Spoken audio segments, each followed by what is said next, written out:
to make sure that yes, we achieve what we all gather to conquer.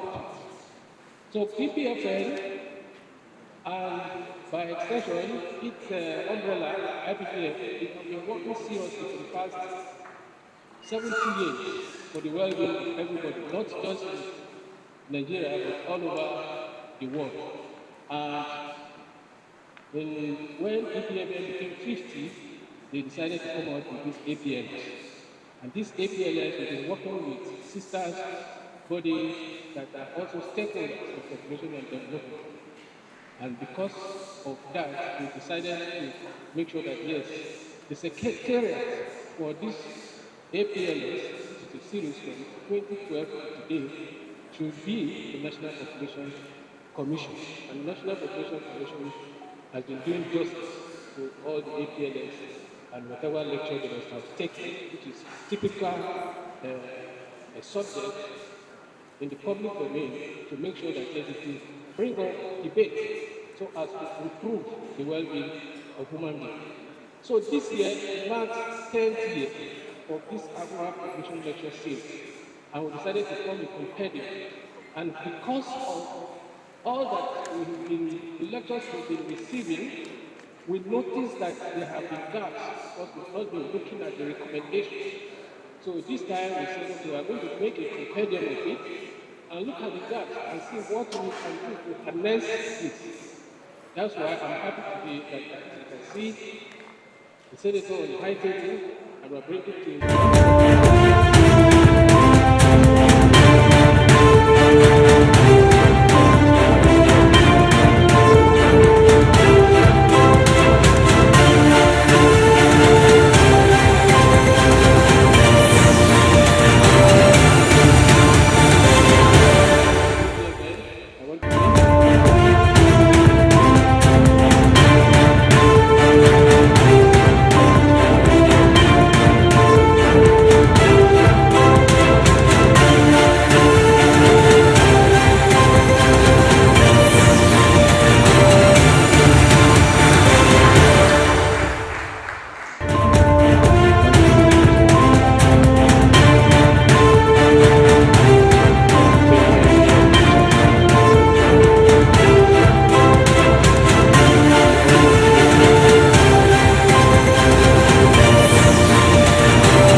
Proper planning of the family, indeed, we will achieve our set goals of having better lives for all the people in Nigeria. Please, another round of applause for Dr. Otai.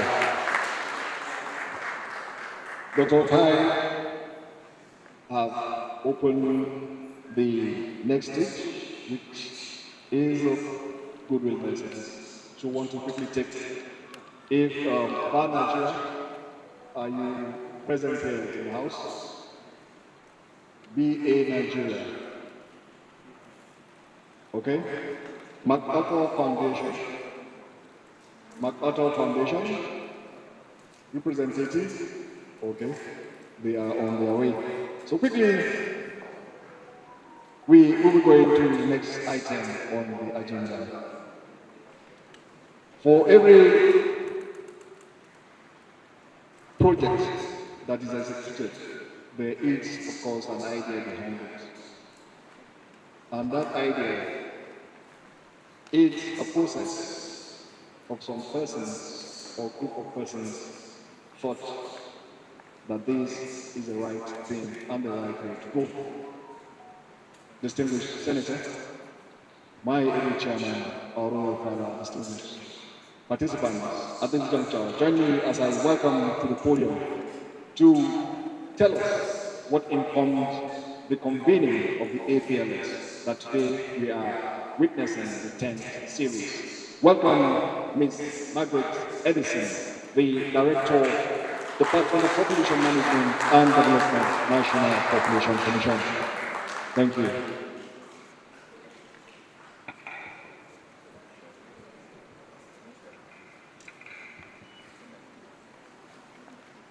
Thank you very much.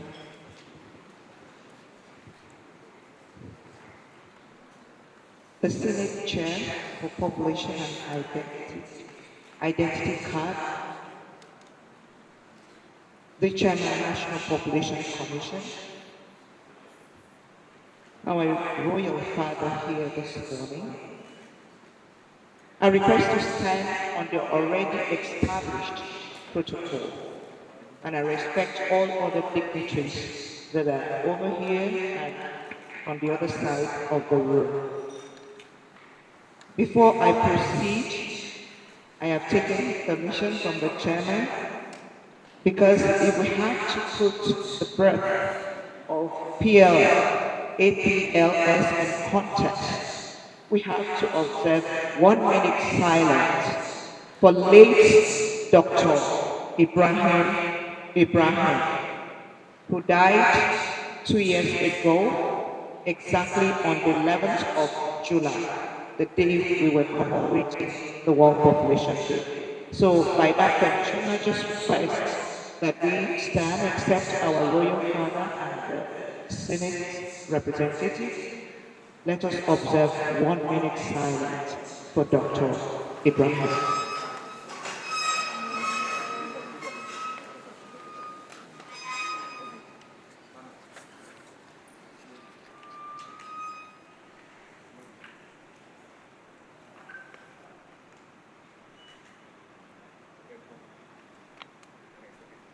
May his gentle soul rest in peace. I hope you have loaded my presentation.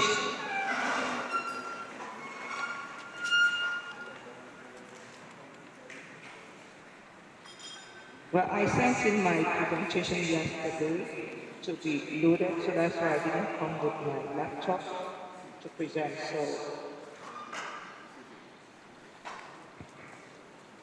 while we are waiting for the presentation to be loaded, I would like to pay tribute to some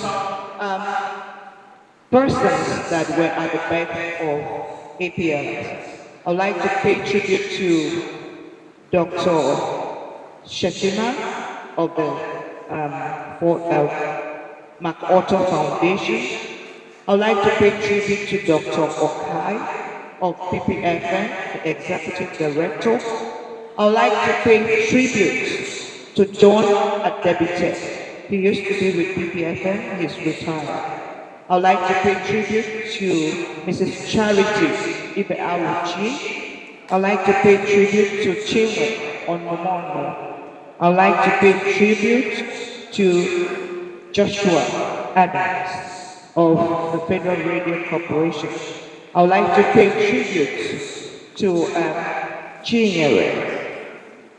These were the founding persons that came together and said, let us start the annual population lecture series. It started in 2012, just at the time the National Population Commission inaugurated the Population Management and Development Department. So there were some things that happened then in Nigeria that needed attention. That's not my presentation.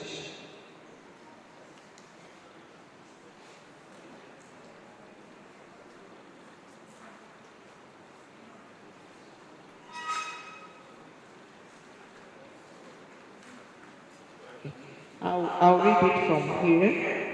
I have an outline. I'll look at a brief on Nigeria. Why the convening of APLS? Actually, that was not the title I was given, but I decided to change it so that we can put it in proper context. Then I looked at target audience, who were our target audience at that time. Then we looked at whether we have made progress and what recommendation we have to go forward. I wish we can look at the pictures. I painted a picture of how Nigeria was at that time, where women were giving birth to 7 children. Women were having 7 children, 5 children, and our TFR at that time was 5.7. That means the Nigerian woman was expected to have 6 children on the average, so because we don't have 1-something children. So I also have, please can you move to the next slide?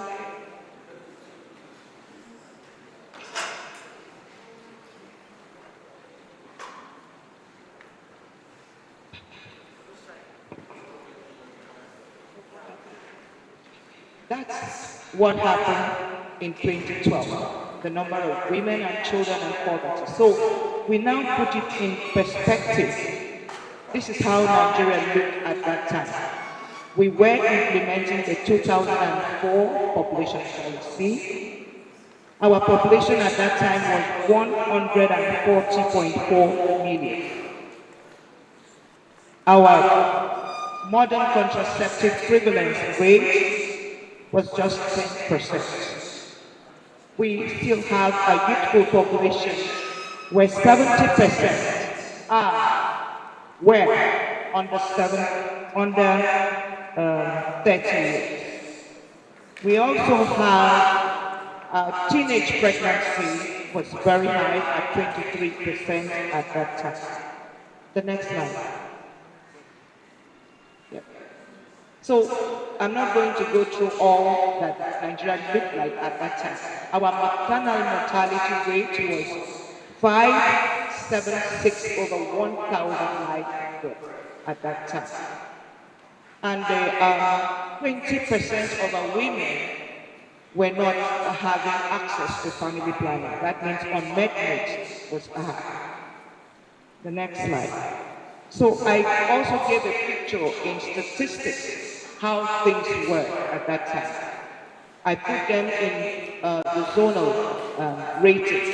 You can see that the north central, the northeast, the northwest, we have high indicators, high numbers on the indicators we picked up. You can see what happened in the rural areas, in the urban areas, the women with education and those without education. You can see what happened there. The next slide. Then why did we convene the APLS? We needed to mobilize resources.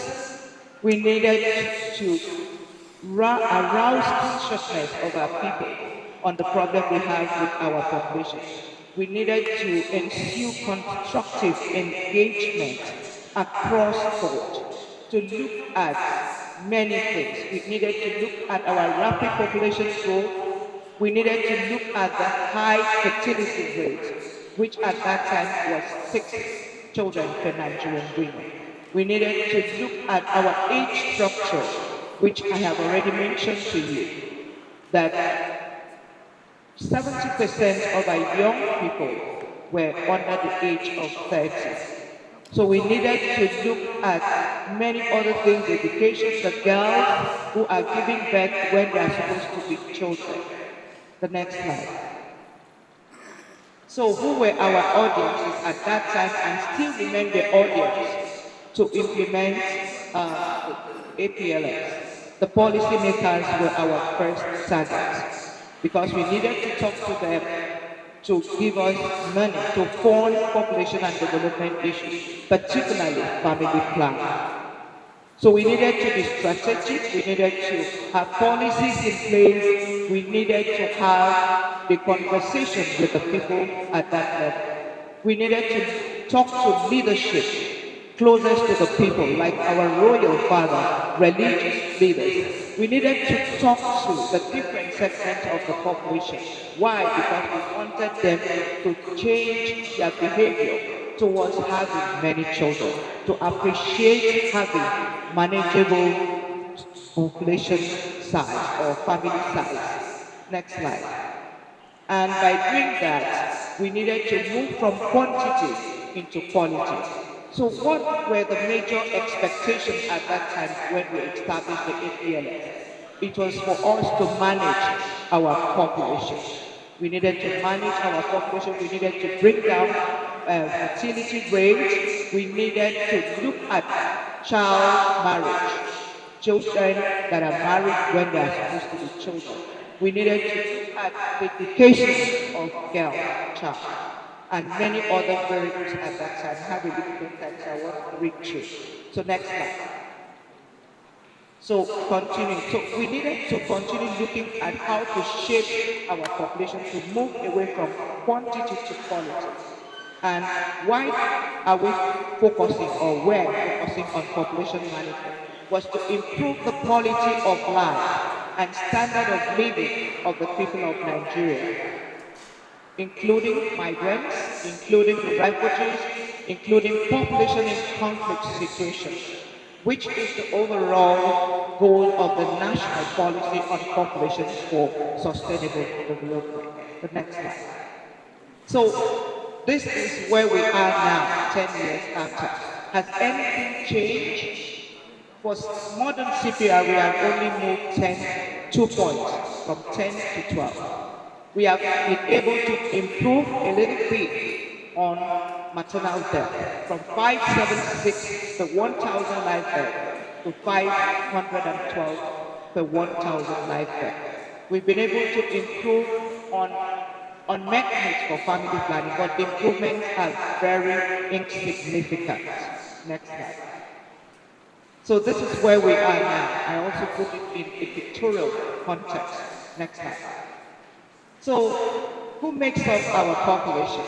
The highest representation of our population is the young people looking for jobs, out of school, looking for what to do, constitute restiveness to our country, and they represent the assets that we need to drive development. If we do the right investment in their lives, if we give them quality education, and when they come out, we give them decent jobs that will earn sustainable income, then they will become an asset to drive our development. So the centrality to driving Nigerian development is investing in our young people. That is why in 2017, the African Union decided that the African countries should come together to have an option of the demographic, harnessing the demographic dividends, but with investment in our young people. And Nigeria was among the first countries in the same year to launch a roadmap to harness demographic dividends with investment in our young people. The next slide. So what do we do? Have a brief recommendation and the way forward. We need to review implementation strategy of the FPLS. We need to reconnect with the original envisioning, and we need to have a shared vision relating to the fundamentals, the context, the underlying principles and aspirations of the APLS. Next slide. So this is the kind of population we desire and we deserve to have in Nigeria. We need to have healthy children. We need to have a young people that are vibrant. We need to empower our women to contribute to development. We need to include them in leadership. We need to make sure we have graceful aging in Nigeria. Next slide. Thank you for having me here today.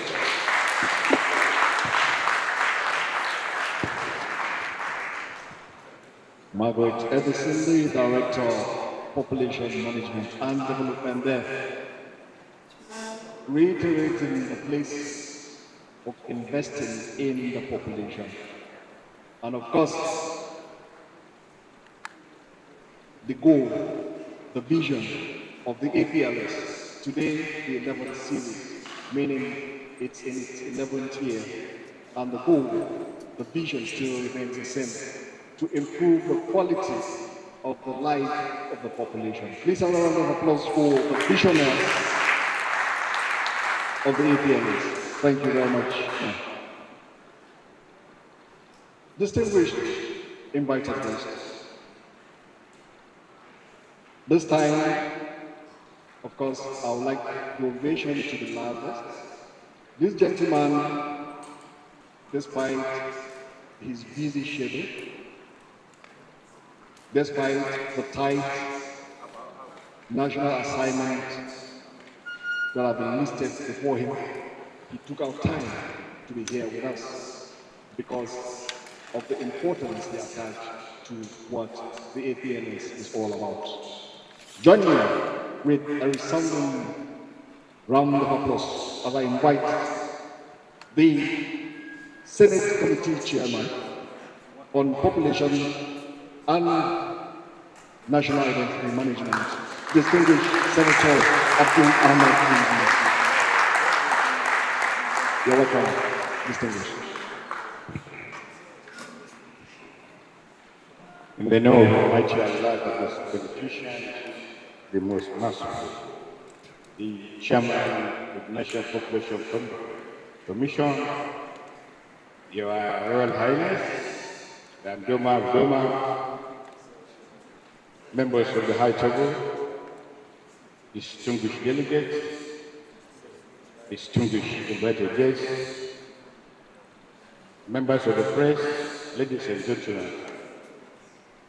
Let me, on behalf of the National Assembly, the Senate, and of course the Committee on Population and National Identity Management Committee, extend our sincere gratitude and appreciation for this invitation.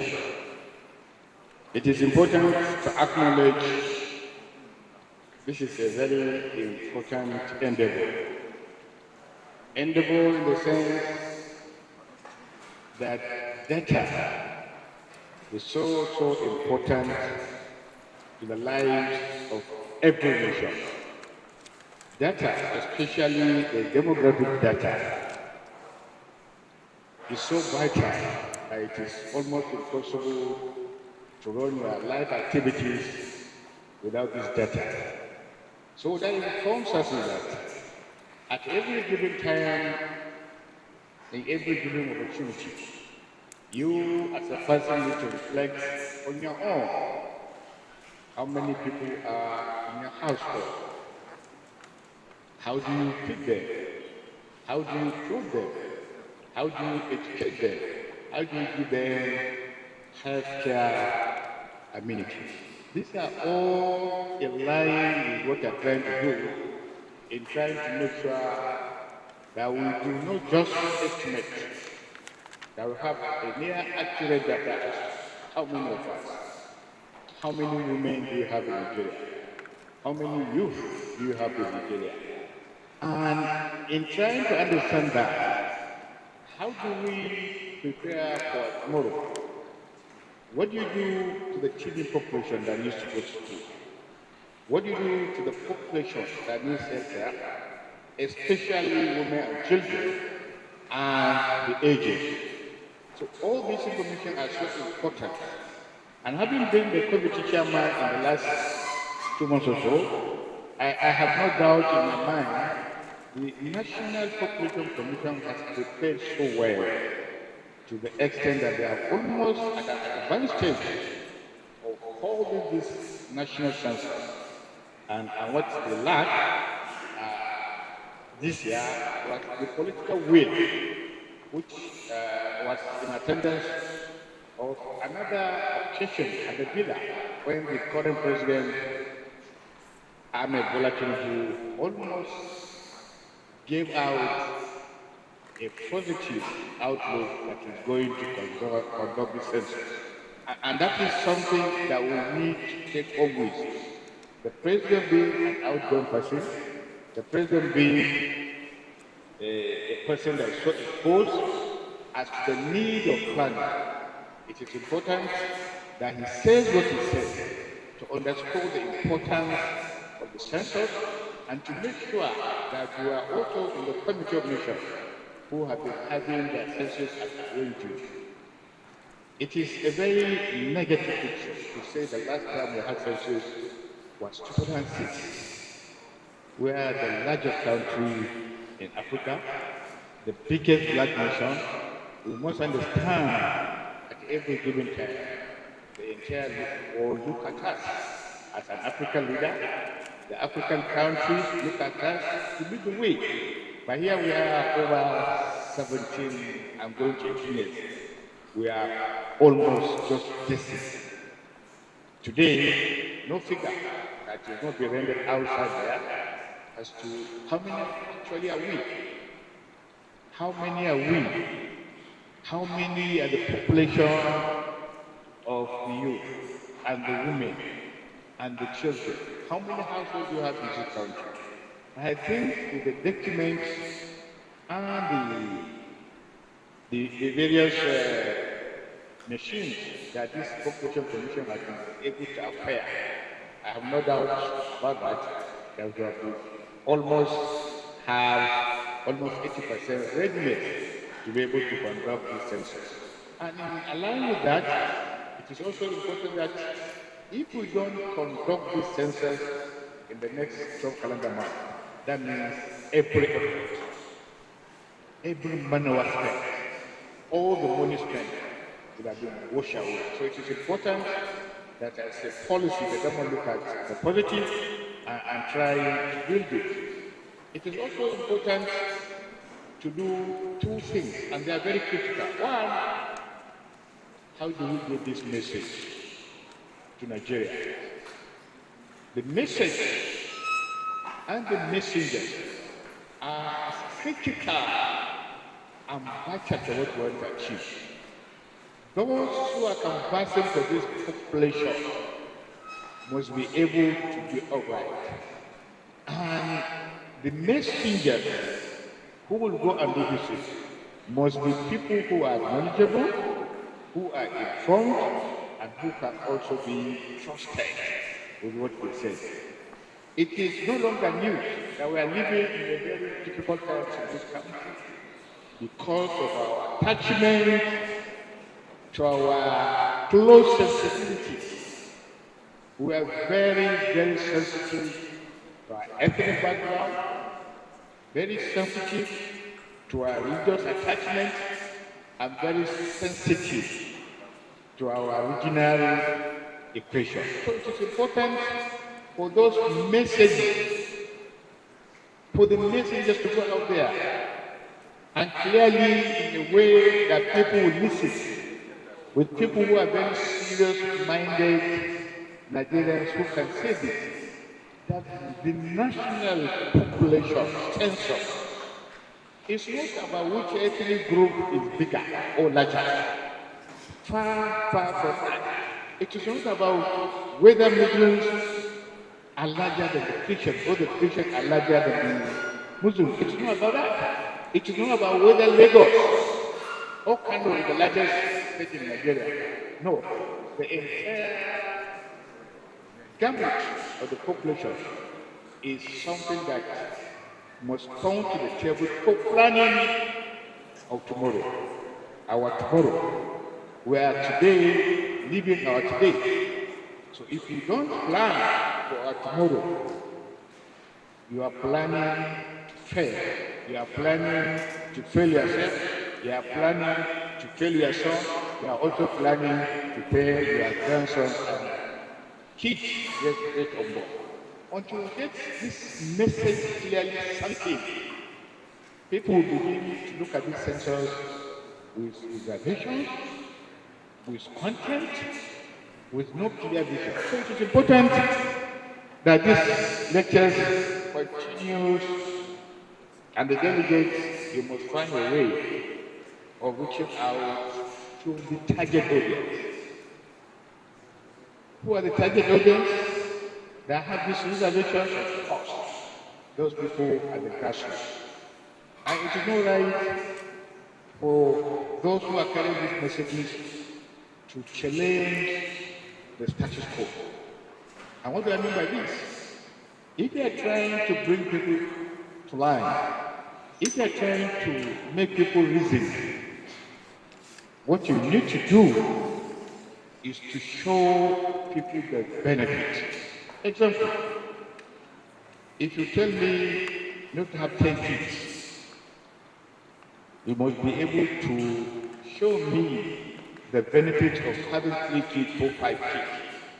You must be able to show me physically, religiously, and otherwise. If you say I should be able to limit probably my marriage to women, you should provide a way of making sure that my consciousness as a reasonable person will buy into it. But if from the onset, being Nigeria a very cultural state, a very cultural nation, you begin with attacking the status quo. head on, then from day one you have problem. So it is not about family planning. It is not about curtailing the population. It is about common sense. It is about logic. It is about where we are going. And those things can only be done when you understand the psyche, the ordinary psyche of an average Nigerian. And therefore, you must make him relax. You must find a way of having a robust discussion. As a parliament, one of the major things that we have before us is the policy formulation of what the National Population Commission intends to achieve, and then the critical one is the funding. When we are so satisfied as a committee as to the funding, even if being proposed by the executive, the committee members need to understand the importance of this variable, the importance of this assignment. At every given time, on behalf of the committee, the commission has so far carried us along in trying to evaluate, in trying to show us what they have done so this far and what they need to do. And I'm sure we are so educated this far as we need to pursue this particular agenda. Let me finally thank you again, and I will look forward to appearing for a more continuous, robust discussion all across the country. This lecture should not be a one-off thing. It has to go beyond the state capitals. It has to go to the rural areas. It is important that once this census is done and dusted, that people will beat their chest that this is the best we can afford as a country. And I believe we have the personnel, we have the history, we have the human resources to be able to achieve it. Thank you, and thank you for listening.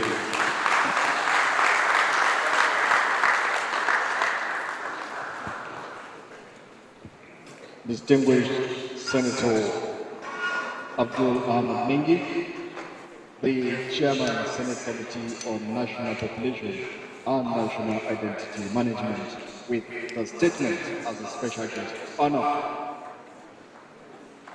The Chairman there reiterating the importance of conducting a national census.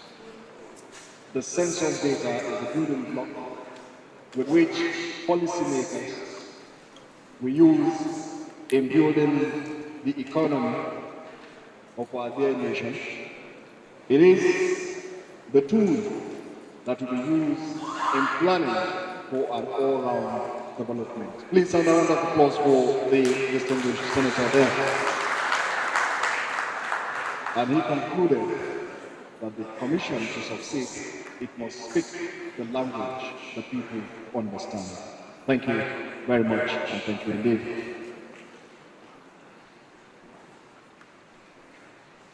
Our distinguished invited guests, at this point, I would like you to join me as we give the deserving honor to whom honor is due. I would like to invite to address this august occasion our Royal Father, the Royal Father of the day, in the person of His Royal Highness, the Undona of Duma, Alhaji Ahmadu Ali Oka Onao OON. Your Royal Highness, welcome, sir.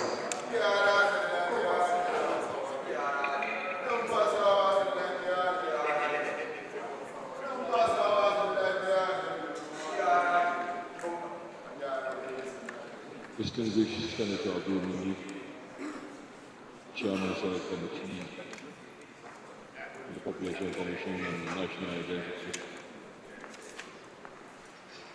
Chairman of the National Population Commission, Wow, you massive. Let me crave your indulgence to explore the protocol already established. Mr. Chairman is leader and another privilege to be with the National Population Commission family this year. In this occasion of the lecture series for 2023. I've had the privilege of being here earlier in joining you some of such laudable intentions of the Population Commission in the national service. This year is another opportunity that we are pleased with because we have been liaising with the officers and men who contribute in the various enumeration or pre-enumeration exercises the National Population Commission has conducted this time.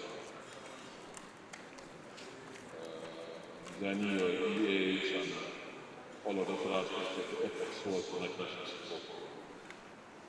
Mr. Chairman, Nigerians look forward to this national headquarters. As Nigerians, back in the rural area, whenever we see officials for the census commission, we feel the government has not forgotten about us again. That at least somebody is coming to thank us, remembering we are Nigeria in our various locations. So for the singular president that is to make efforts to come and thank us, we are pleased that we are members of Nigerians that are known and are working to thank us. Mr. Chairman, we showing solidarity with the intention of the Population Commission and we're looking forward to when this national responsibility will come to pass.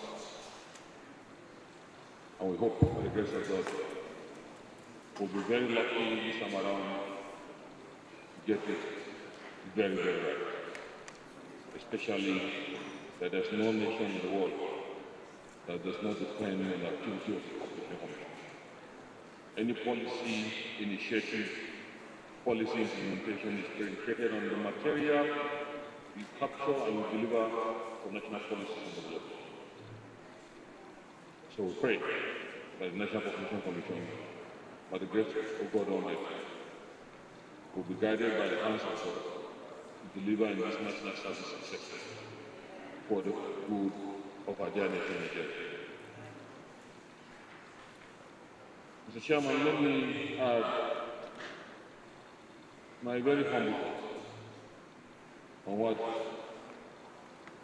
the relationship between population and development, the Nigerian perspective, especially those of us in the villages.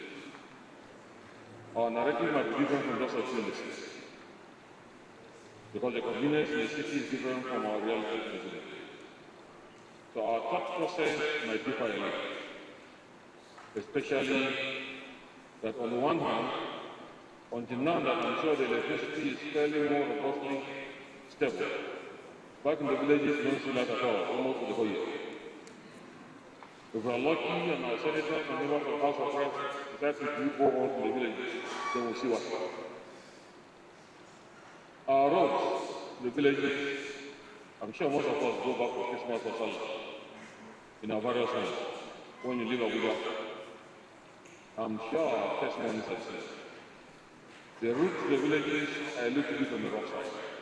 Because by the time you go back to the village, you must go Canada, at least for 1 2 days until you stabilize. So for all of those experiences and our classrooms in the villages where the roof is blown, they are not shared, the floor is a lot of potholes, as some of the major roads you see in Nigeria as you travel home. I'm sure you know some of our peculiarities Unless we get the census right and we get the right policies, those things can never change. Mr. Chairman, I'm trying to add that Nigeria, without doubt, is one of the most endowed nations in the world. Our human and material resources is excellent. Nobody can take it away from Nigeria. That is why, if you go to America today, among the best brains they have, whether in medicine or other aspects, are Nigeria. With all the pride Americans of America depend on. If you go to the UK, with all that they feel about us as security, the best friends they have in the medical field are Nigeria. So if you leave this place and you want to go for medical tourism overseas, by the time you finish all your expenditure and you fly out, the consultant will need to run Nigeria or here. So Nigeria is robustly endowed with excellence in everything that Nigerians think of. Nobody can take it away. And the natural resources endowment in Nigeria, I don't think there's any nation that can say it's better than Nigeria. Because there's hardly any of the mineral wealth of the world out and sick that you don't find in Nigeria. Across the length and breadth of Nigeria. So why is Nigeria in this due process? Failure to prioritize national aspirations, to explore these privileges and deliver it to human capital development to make every Nigerian an accomplished. And why is that so? Our tendency that each of us refers himself to collective survival. That's why at every opportunity, each of us explores how to manipulate the entire partner that gets the maximum advantage to the detriment of the larger society. So no matter what the National Regulation Commission does, no matter how correct the record, if our national strategy does not change, if they're responsible for common and mutual survival, Nigeria security will not change. No amount of policies, no amount of rules, no amount of regulations will succeed unless the mind of every Nigerian is to start with Nigeria.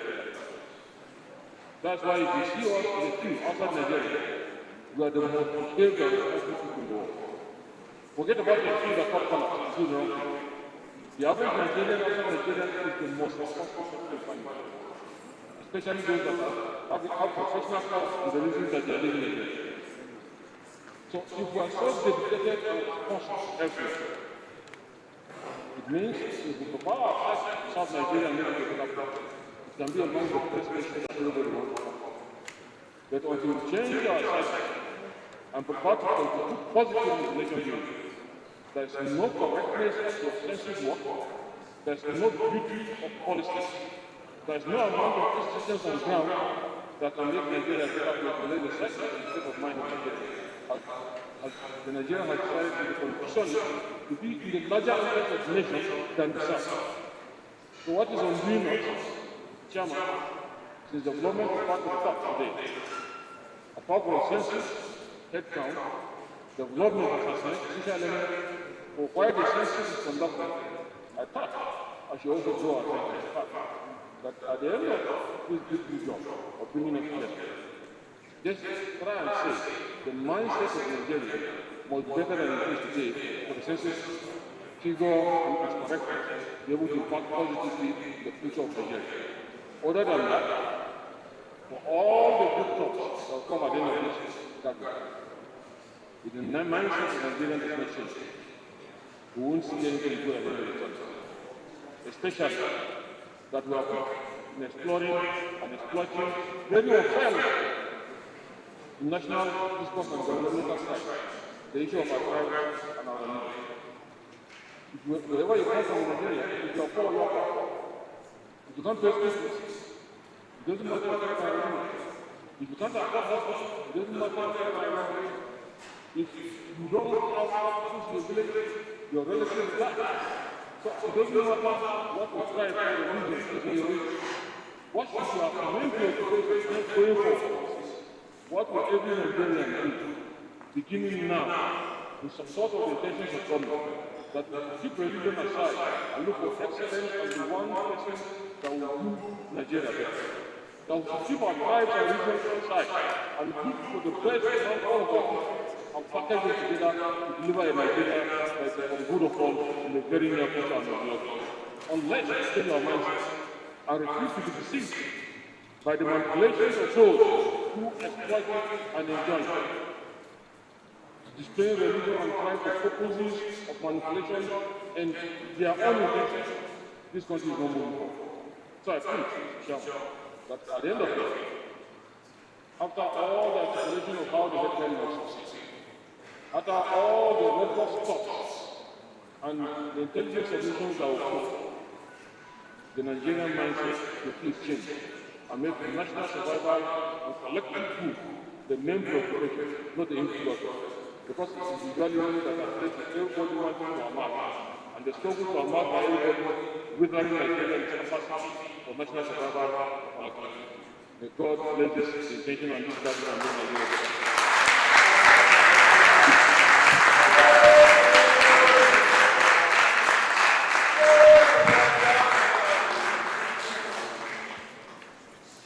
Words spoken by his royal father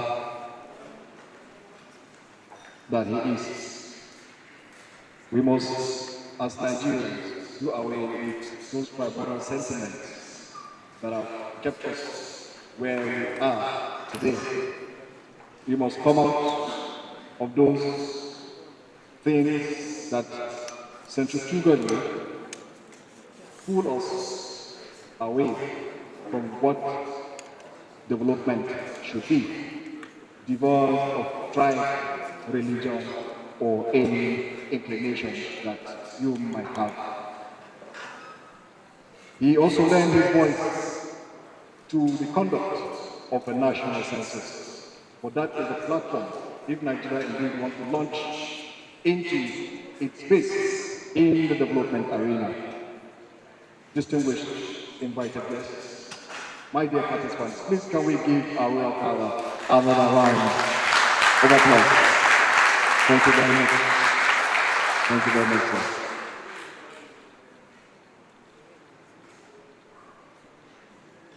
The tea is being served, and there's a reason for serving you where you are seated. We want you to relax, sit back, as we draw from the wealth of knowledge of the man who we will be listening to this afternoon. I'd like to invite to the podium to stand beside me here our erudite scholar, a professor of so many years. He has taught and evaluated students in various topics in economics. Professor Olarewaju Olaniyan, please, I would like to invite you to the podium. A round of applause for Prof.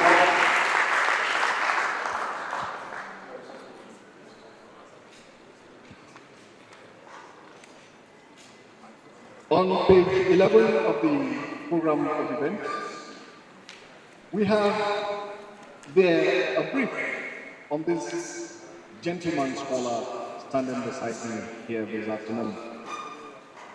Professor Oweleketv Olaniyan, who is our guest lecturer today, is a professor of economics at the University of Ibadan, where he teaches macroeconomics and development economics. He has over 27 years of research, consulting, and tertiary teaching experience. He also has experience in social and economic policy work in developing countries, through which he has been able to interact and work with senior level technocrats and officials.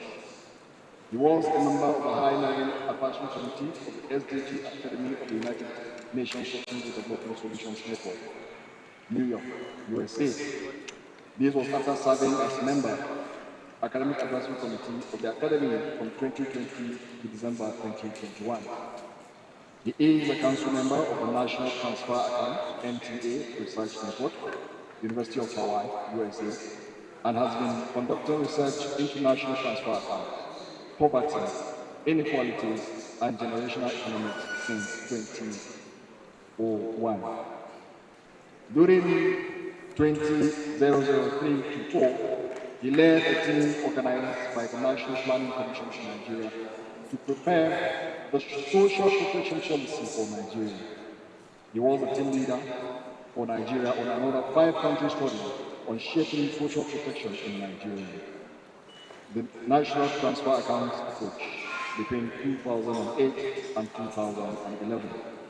Since 2018, the Health Policy Training and Research Program, University of Ibadan, which he leads, has been an institutional partner of the United Nations Population Fund, examining demographic dividend issues and how generational transfers affect different life cycles of the Nigerian population. Professor Olanyi is a major keynote presenter at several conferences and seminars. He was director of the University of Ibadan. He has published extensively. He was director of the University of Ibadan Center for Sustainable Development for 5 years between 2016 and 2021. As an academic, he has published extensively in reputable national and international journals and books with 174 publications to his credit. Olanyi was educated at the University of Ibadan, where he obtained Bachelor of Education, BF, First Class Honors, Educational Management and Economics, and a PhD, Economics from Ibadan. Distinguished ladies and gentlemen, I present to you our speaker, Professor Olanyi. Professor, please, you have the floor. Thank you. Thank you very much, sir.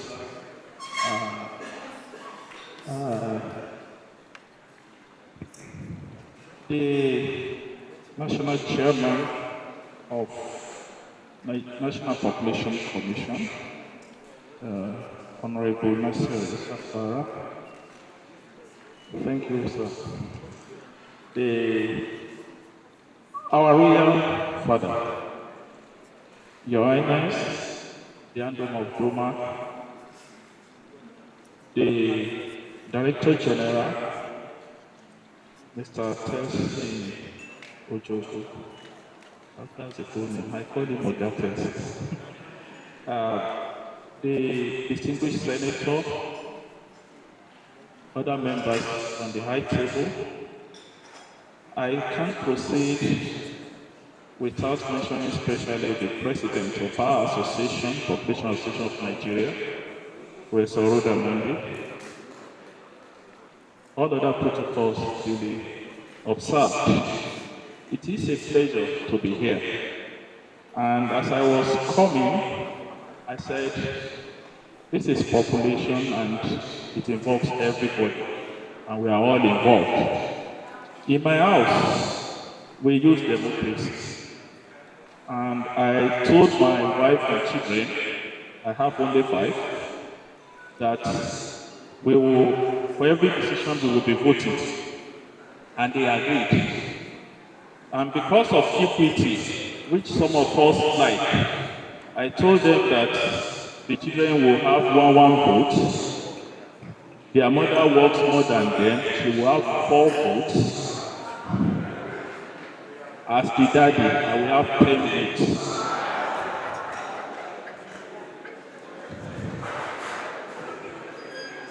So that we will all vote, and then we will agree with the results. Anyway, it's a pleasure to be here, and I need to extend courtesy to certain people who have really been involved in this. My slide, please, next slide. Slide. Okay. Anyway, I want to extend courtesy to those who started this program on our population lecture series, and specifically to Dr. Oweleketv for chairing the committee that started it. We already heard the story from Madam Margaret I also extend courtesy to the 10 presenters of this lecture. Incidentally, I was one of them. I presented the fifth. So when I was contacted that I should also present this, I said, why me? But the woman who contacted me, Madam Charity Biawuchi, said, you know, come. So I had to agree. I also want to extend courtesy to the research team, the National Transfer Account Research. Most of the resources that I'm presenting here will also be from that research and my research team at University of Ibadan. It's important to note that population, for all of us, we are members of that population. At times we think and believe that population is there. But it is our activities that actually determines what the population will look like. Next slide, please. So, what it is important to note that Nigeria has a very large population, or so we are told. We are currently the 6th most populous country, and by 2050 we are likely to get to become the third most populous country in the world. This calls for re-examination. Is population actually bad? Is large population really bad? What exactly are we looking at? But what is important? Next slide, please. What is important to note is that there is no country that its population has been able to move out of poverty without adequate choices, without extensive private investment and job creation. And that's essentially what we are doing. And it is not about the numbers. It is about the quality. And that is what determines the virile population. My daughter, who was the first child, suddenly got employment. And then she said, Daddy, now that I'm working and contributing, I want you to bring my votes to become 4. So I did a calculation, 4 plus 4, 8 plus 4, 12. And my own will remain at 10. I said, no, that's not possible. That's what population does. It is the quality of population that determines whether that population is good. However, Nigeria is not homogeneous. We are varied. And the first presentation of this annual lecture talked about the story of how varied we are. The story of 2 regions. Although we now know that we have 6 regions. Next slide. When we discuss population, there are actually about 5 key issues. Next slide. That we need to look at. Maybe you need to be looking at me. Okay, thank you very much. So we need to talk about the population trends, the geographical, age, and regional structure. How is it linked with economic development? And development is not just economic, it's also social. So what are the links with non-economic development? And then we say a little about policy and strategy. We've heard about the reasons why this annual lecture came into place. Next slide, please, and next slide. And these are the 10. Next slide. And these are the 10 presentations. In 2012, we had Professor Eriosho, Population and Development, a tale of 2 regions in 1 country. 2013, His Excellency former Governor of Ekiti State, Kayode and Professor Ladipo, on quest for demographic dividend. In 2014, Opportunities and Challenges to Demographic Dividend. 2015, there was no lecture. Maybe I don't know why.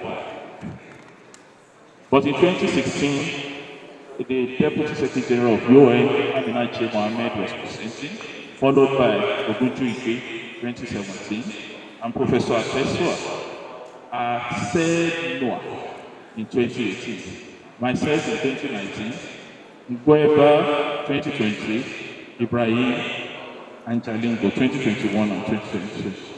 For us to get an idea of what these people presented, I read the document and I said, let me pick out some key quotes.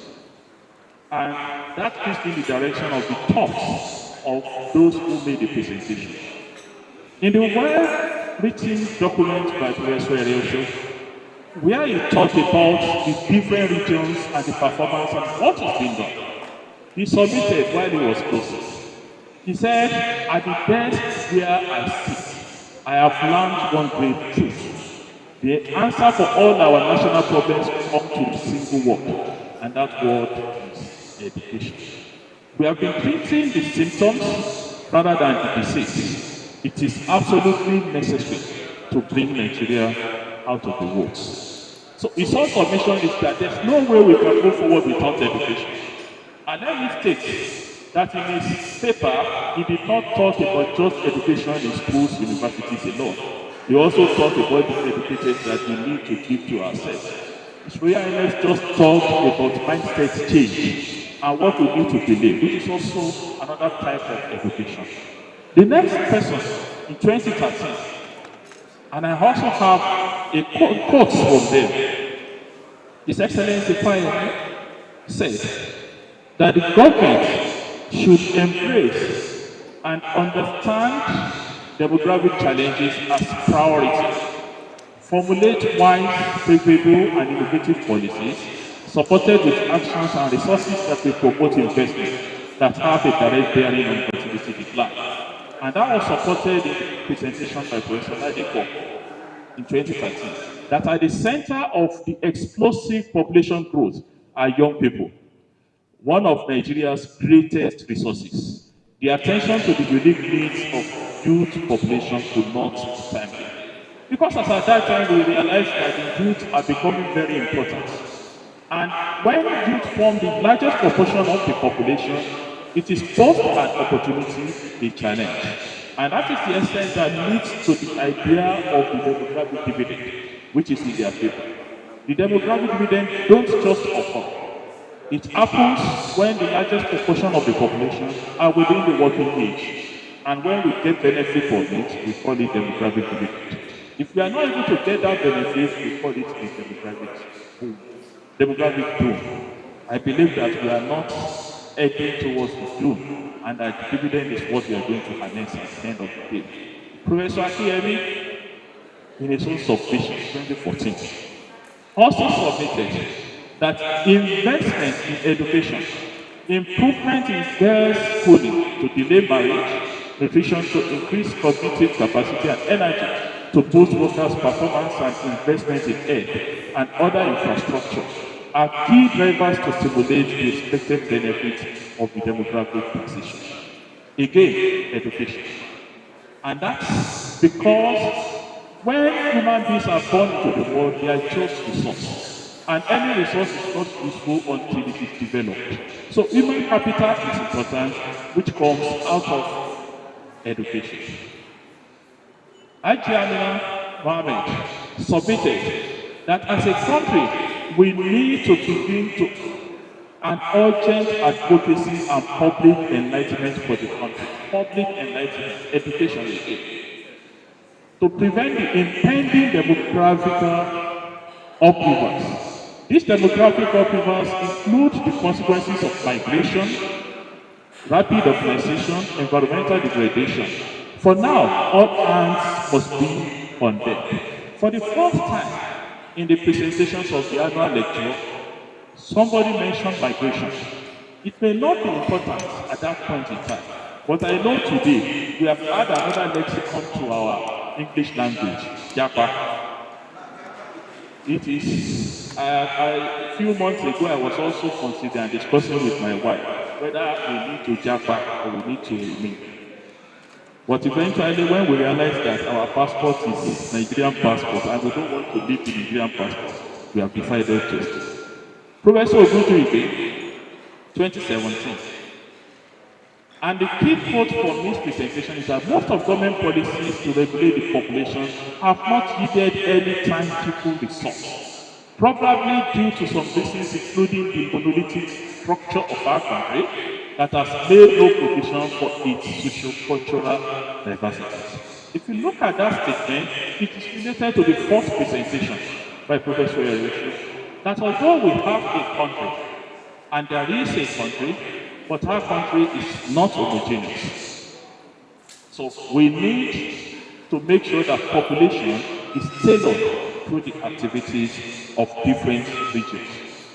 And the only lawyer who had presented the annual lecture towards September 2018 submitted that reproductive rights and reproductive choice, each individual and couple has right to decide freely and responsibly the number of their children, that they have adequate information and means to do so. It is the right of women and girls to have autonomy over their bodies and lives through universal access to sexual and reproductive health and rights. And I totally agree. There was a presentation by UNFPA, I think last year, when they were saying that unintended pregnancy, when it is unintended, is it when the woman does not want or when the husband doesn't want? I have seen situations where husband says, I only want 2 children. And through mistake, the woman had the 3rd one. Another mistake, she has the 4th one. And the husband got very angry. And that is one of the things that leads to the presentation in 2020, which is about gender-based violence. There was also a lecture by Gwembe, which talks about gender-based violence. And this is the quote. He said, although there is a 2015 VAPP Act, but because it was federal, it was only applicable to federal government as well as the FCC. Many states did not follow. That's also the peculiarity of our nation.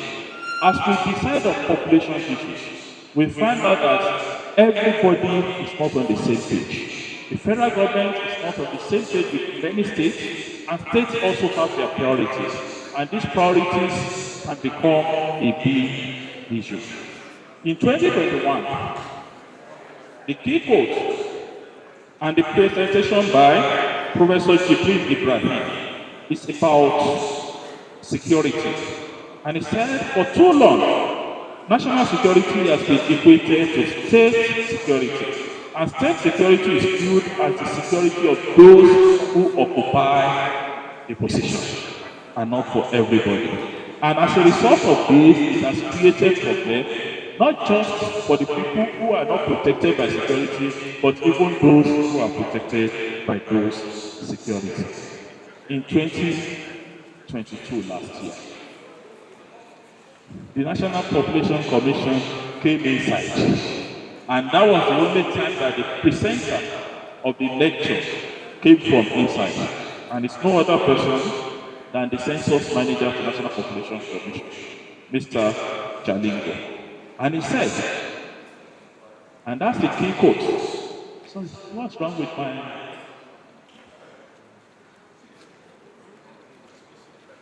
I'm sorry, you know these days, those of us who are trying to know something, it's because we are reading it from book. If that is no day book again, there's nothing to say. Okay, let's move on. Okay, and it said the upcoming 2023 population and housing census will serve as an important source of quality, reliable, and up-to-date data for meeting Nigeria's commitments. So, we talked a lot about the 2023 census, and many of us were looking forward to it, but unfortunately, we believe that by this time of lecture next year, we would have held that census by God's grace. Because it's something that is important a lot of resources had been committed, a lot of activities had gone on, but we know that it is going to happen very soon. So, those were the ideas. Please move ahead. Those were the ideas of the 10 presenters that we have had till today. And because all of them talked about education, I brought in that graph. It's so tiny, but it's to show the level of education by different regions. And the blue below shows those who have no education. The red shows those who have primary education. The yellow, those who have primary education. And we find out, just like the presentation by Ogutu Ibe, and also by Ryocho, notice that we have different regions with different fundamentals. We see that education in the south appears to be better than education in the north. So, these are some of the issues that have been discussed in the annual population lecture series. Next slide. When it started, and Auntie Margaret has mentioned a lot of things. When she was presenting, I was praying. I said, may she not present those things that I wanted to present to. When we started, ICPD was a very big issue, and it is still a big issue. There's a big conference on ICPD coming next year, and you know it's 30 years next year. It still is. So our population lecture will still need to be looking at the issues of ICPD. In 2012, when we started, the global goal was the Millennium Development Goal. Go back, okay. Okay. Was the Millennium Development Goal. Presently, it is the Sustainable Development Goal, Agenda 2030. And I like the theme of the Sustainable Development Goal. He said, no one left behind. So I will be concluding later on those things that we should not leave behind. In 2012, the African Union was also thinking of celebrating its 50 years of existence, which would happen and did happen in 2013. And as at that time, they set up an agenda, which is called the Agenda 2063.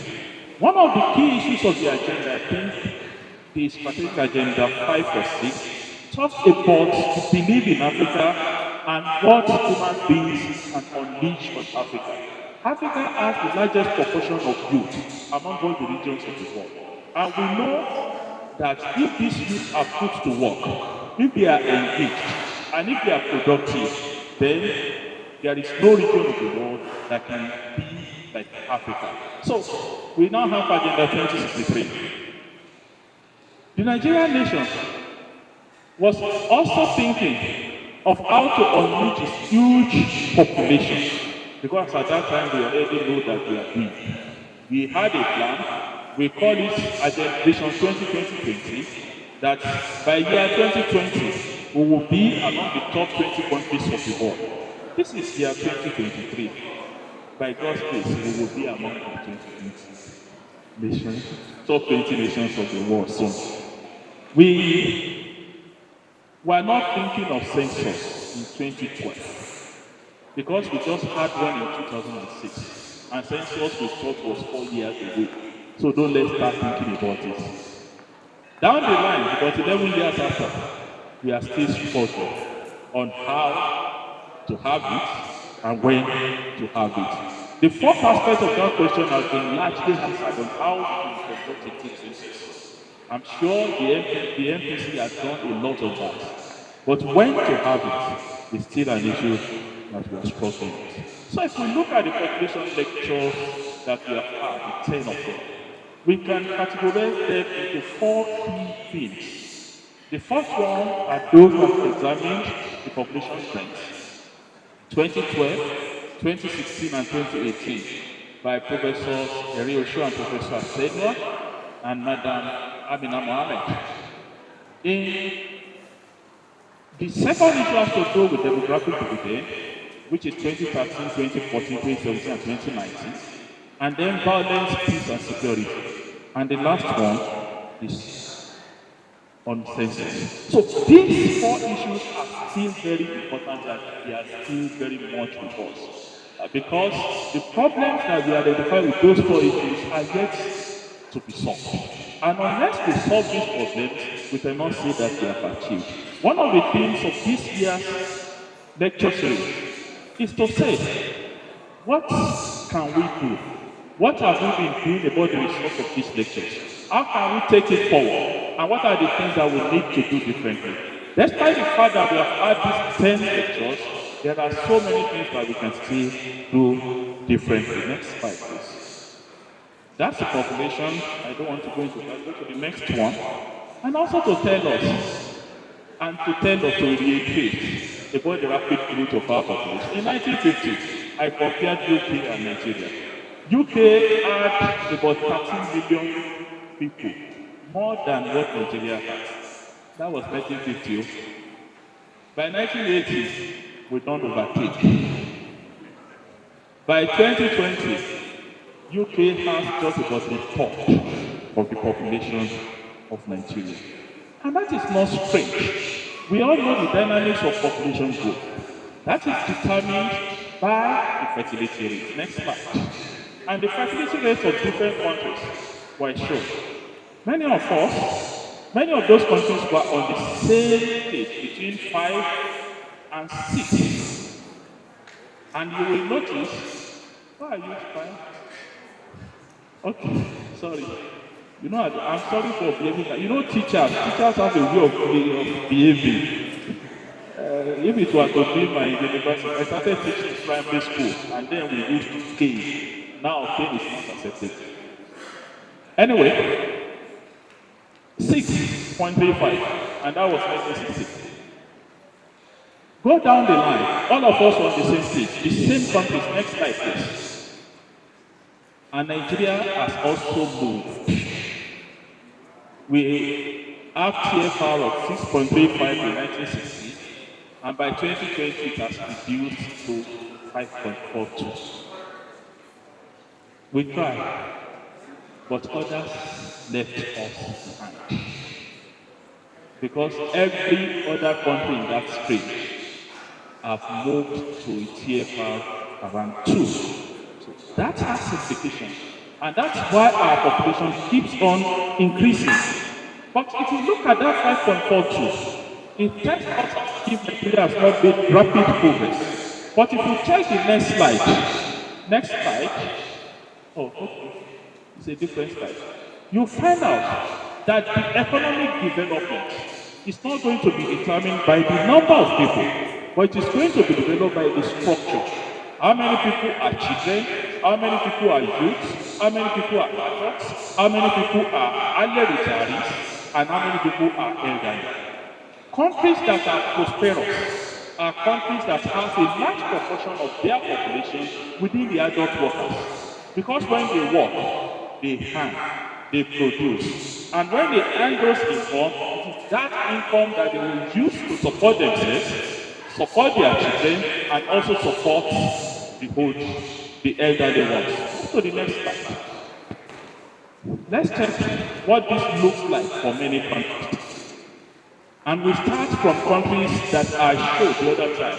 Virtually all the biggest countries are in this graph. The ones above us, China, India, US. And you find out that in Singapore, for example, the green, 56% of Koreans are within that adult population. If you take China, everybody is saying that China has a very big population.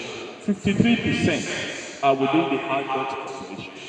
India too, that has become #1 most populous country in the world, also has 45%.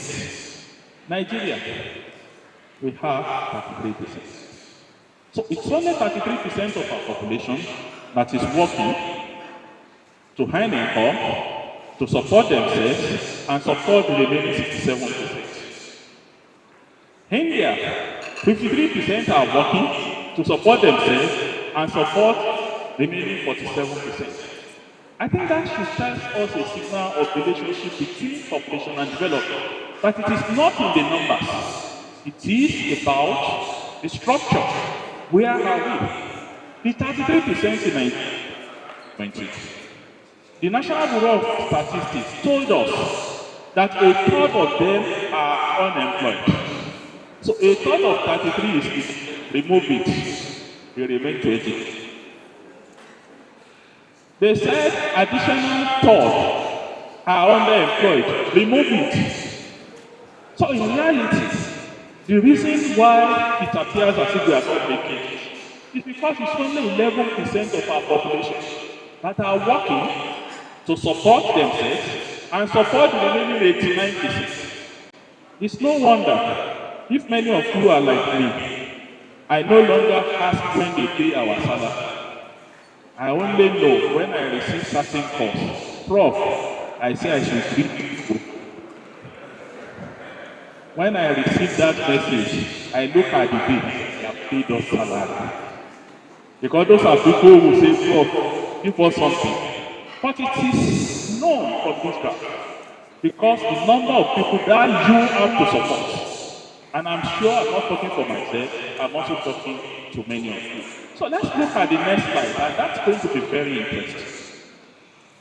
Yeah, oh, it's too small. The graph essentially talks about the structure of the population in Sokoto State.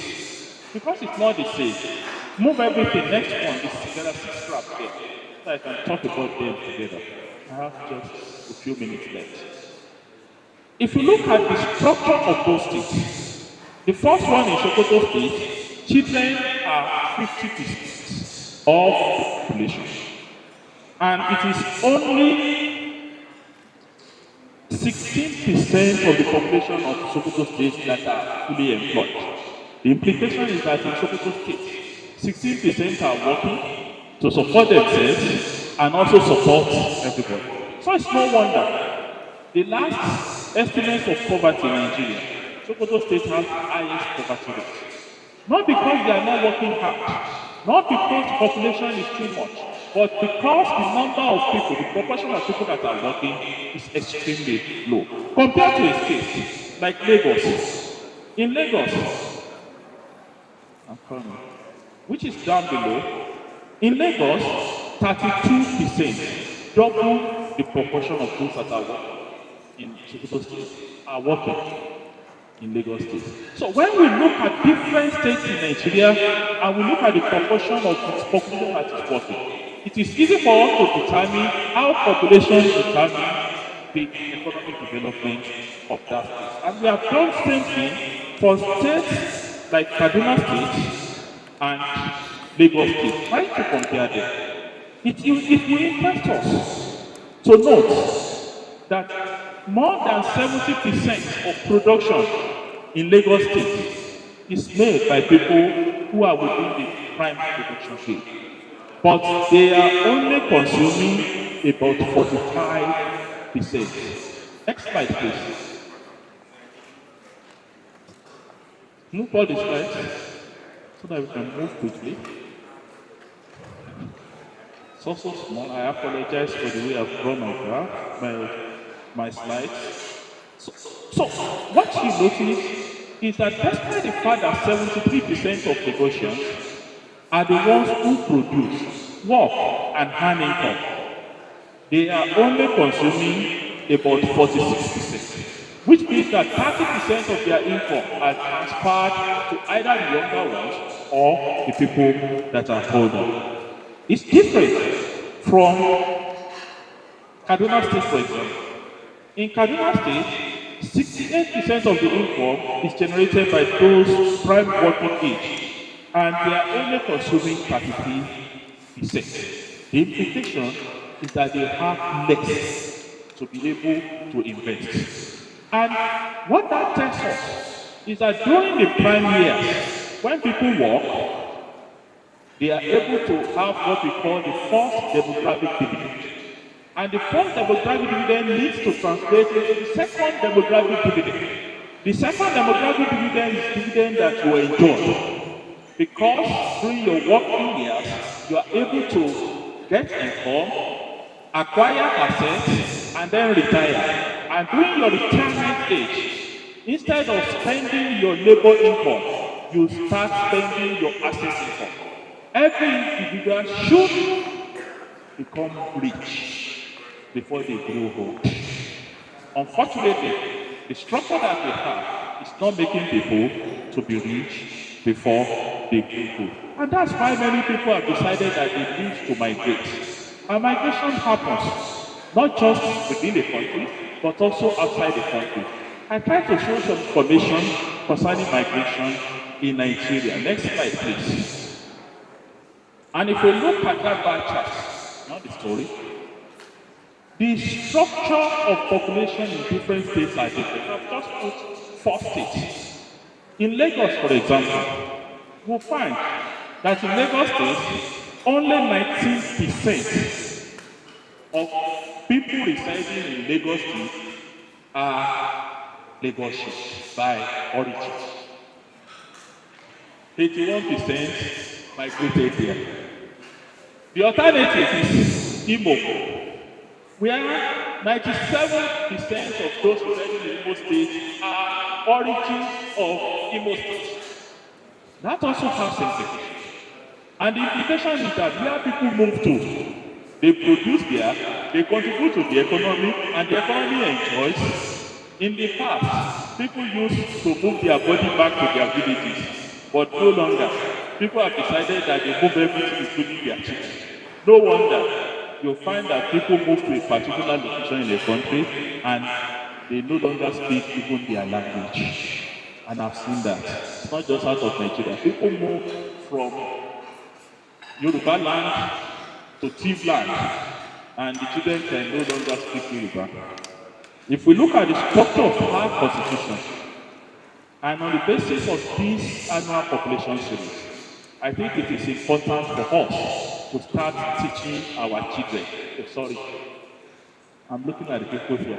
To start teaching our grandchildren our local language. For example, I heard of the policy that says that in schools, we should start teaching the children mother tongue. And I said, for those who live in cities, maybe because I live in cities, the mother tongue of more than half of children in Ibadan is English. But that's what their mothers speak today. They no longer speak Yoruba. I don't know of any other area in the country. So let's move to the other side. And I try to show that about the issue of migration. And I'm saying that because I found out that the annual population lecture series has not said anything about migration. Except for the fact that in the presentation by Madam Amina Mohammed, she said that migration is likely to become the next demographic dividend for countries like our own. So maybe I'm proposing, among others, in the future, maybe migration could be a topic for us to study. The next slide. I move so many slides so that move. I want to control that, but I'll spend 34 minutes. I don't know how many minutes I have. No, go back. How many minutes do I have left? I have 5 minutes left. Okay, this is about the demographic dividend monitoring index. No, please move ahead. Let's just move. I'm sorry. I thought I had 1 hour. Yeah, go back a little. Go back. Yeah. That's the institutional framework for population management, as we have it in the national policy. I'll move it up a little. Yeah. The population policy in Nigeria, if we look back, we've had 3, the 1988 policy, the 2000 policy, and the 2022 policy. The 2022 policy, in my view, is one of the best prepared documents that we have had in this country. Next. And look at the framework for population management, which captured virtually everything. But at times, technocrats do their job. If you look at the National Council of Population Management, it says that council should meet biannually or when deemed necessary. Because I'm not the National Population Commission, this thing was in 2022. I don't know how many times they have met. The population advisory group is also supposed to meet biannually. I don't know how many times they have met. The population technical working group. I was very happy when the distinguished senator was talking about having this program not just in Abuja, but in other states. So I was talking to Madam Aisha. I said before he goes, tell him how to include it into the budget. And when it is in the budget, then I know our Honorable we then work on how to get the release of the fund. Hopefully, they will release them. Because one of the things that I am it does not look as if population issues are important to government. Most of the funding that you have for programs are actually provided by development partners and not government. So if we want to do these things by ourselves, then we must show commitment. I will actually be surprised if this particular lecture that we are having is sponsored by government. I will be surprised. Next slide, please. So, these are the 9 issues that I have identified as those things that we need to do. Next slide. Because I'm sharing my slides, I have to move quickly. No one must be left behind. That's the program of the Sustainable Development Goals. Every stakeholder must be involved. But we need to be careful on how we engage every stakeholder. Because everybody has his own bias, everybody has his or her own interests. My daughter said, my vote is now 4 because I started working. I calculated our mother has 4. The mother then told me, how can my daughter and myself have the same vote? If she has 4, then I will increase my own to 6. I said, things they come over. So if she has 6, our daughter has 4. Now they have 10, and my own is 10. And you know mothers have a way with children. Then one of them, who is in the university but has learned photography, also said, I'm also bringing in money. Put my own too. The implication I'm trying to say is that every stakeholder has his own stake. And that stake has to be effectively managed because there are vested interests. We cannot all agree on the number of children that we will have. We cannot all agree on how often we must have children. But we can all agree that in doing this, our health is paramount. The health of the woman who is going to bring those children is paramount. No one deserves to die for bringing another person into the world. We should leave no one behind.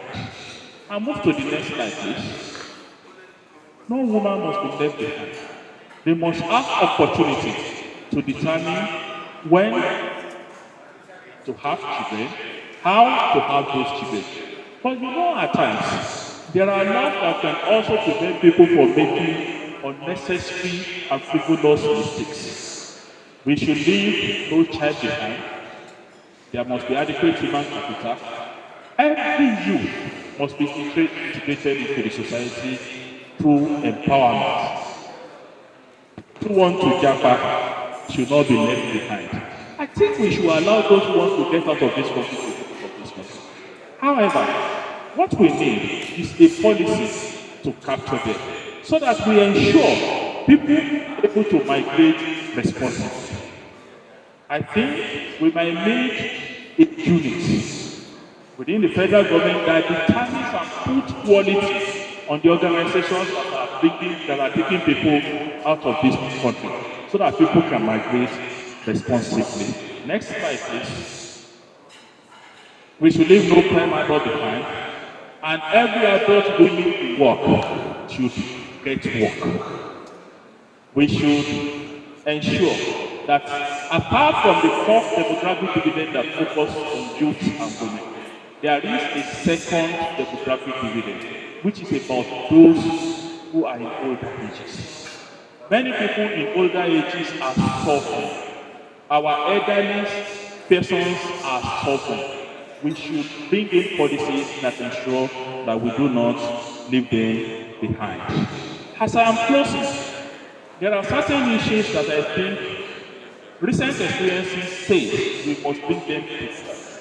And as we move on in determining issues for future population lecture series, human capital development, especially education, most of the past lectures have said something about it, we may start considering it. The second one has to do with aging and older persons. Gone are the days when we say that the older people are making it. Presently, we have so many people who are aged and older and suffering. Our population management should start considering them. We have seen the impact of disasters and sustainability. Urbanization is becoming an issue. Population census, even if we have this one, come to the fore every time. I'm wondering, maybe since 2012 that we started this population lecture series, if we have started talking about population since 2012, maybe we won't have walked this far having our census. The next one has to do with policies and strategies and the issues of poverty. And those are the issues. But I said, lest we forget. Every policy is political. Every implementation of those policies is political. Because for you to implement any policy, you need money. And those in charge of that money are within the realm of politics. The reason is this. Implementation of any policies always leave behind winners and losers. Some people will win, some people will lose. Interestingly, it is those who win that will not say anything. Those who lose will continue talking. As we are talking about population policies, let us be able to identify everyone.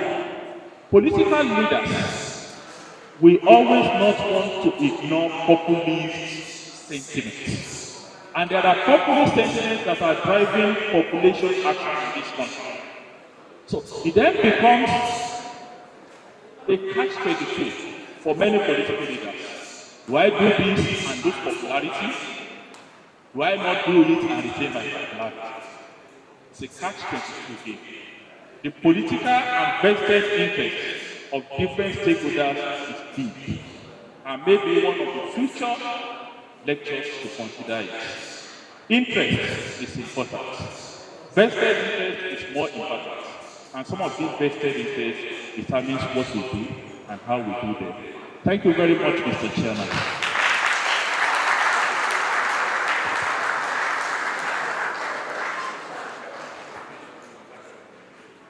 Indeed, that was professorial. Can we please give our guest lecturer another round of applause? He so much with the tapestry of his presentation.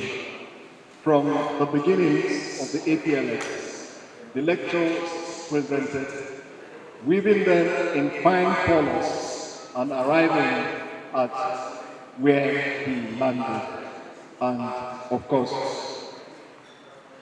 calling on all Nigerians to together join hands together to making sure that indeed we get the country we deserve through policy implementation. Please have a round of applause for our guest lecturer. Thank you very much, sir. Thank you. Thank you indeed.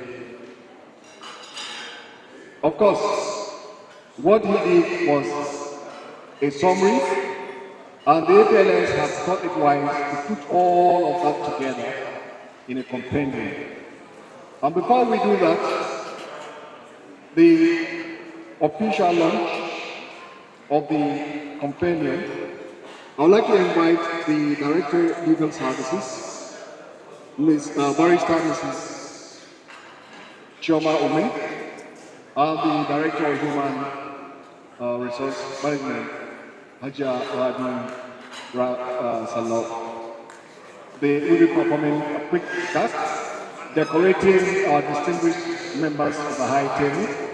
They will be decorating distinguished members of the high table before they will be led by the Chairman House Committee on National Population and National Identity Management to Senate Committee. Yes, he will lead. Distinguished not yet until they are decorated. You are members of the high table. Then you lead the high table to officially launch the campaign.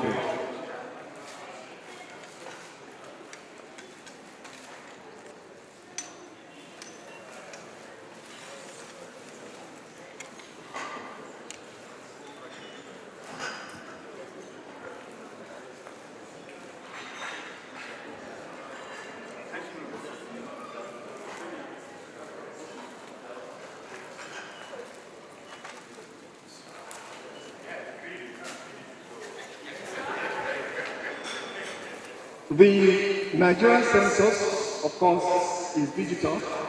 The Nigerian census is green. The Nigerian census is going to be one of the censuses in the world that is adhering to the SDG. So here we are, the distinguished senator, our royal father, and other members of the high table. They are being decorated.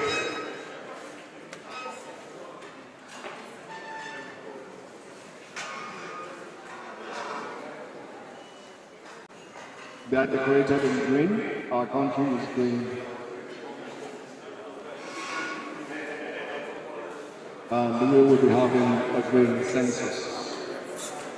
While the lecture series was going on, I would like to recognize those who joined us.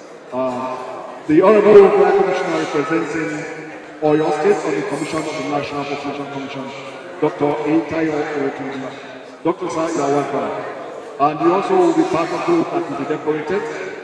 The Honorable Black Commissioner representing Akwa State on the Commission of the National Population Commission. Distinguished ladies and gentlemen, I recognize Chief Engineer Benedict Upong, Fellow Nigerian Society of Engineers. You will also be part of those that will be decorated.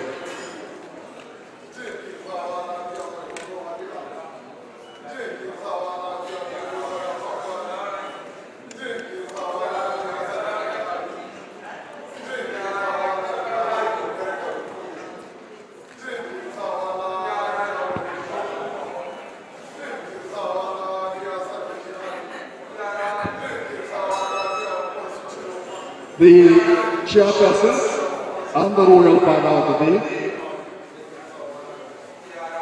the distinguished senator, chairman, Senate Committee on National Population and National Identity. You will be leading the members of the high table to officially launch the compendium on the annual population lecture series from series 1 to 10. Is contained in the compendium. So, distinguished sir, I respectfully invite you to step down with members of your team as you do us the honor. Thank you very much. Please a round of applause for them as they step down. Thank you. Thank you.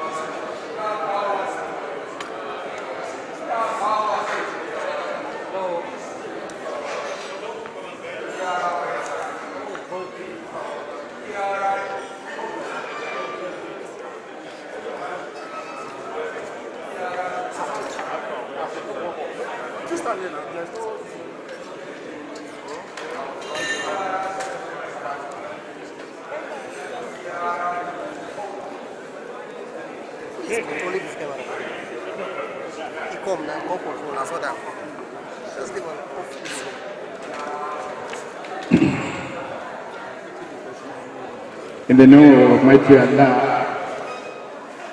let me, on behalf of the Commission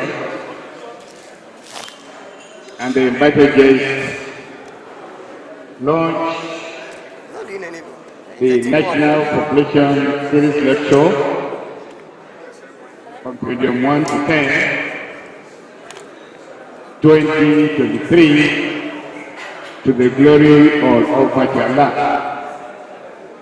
And I urge all of us, Nigerians beyond, to have the opportunity to peruse through this very, very well researched reported document. I will launch now.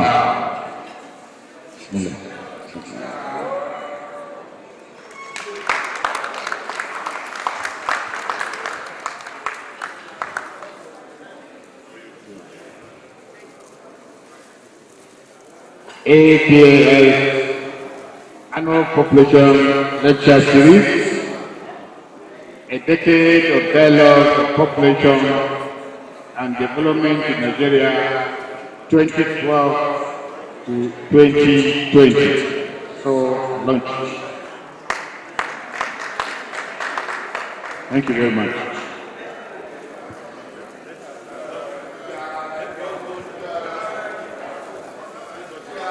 Thank you, distinguished Senator.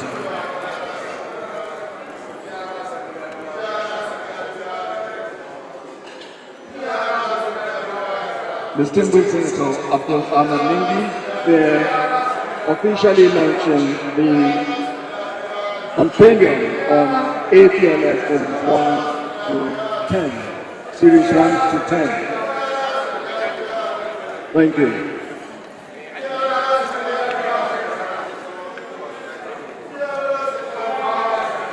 Thank you. Please, we will usher them back to their seats with a round of applause. Thank you very much.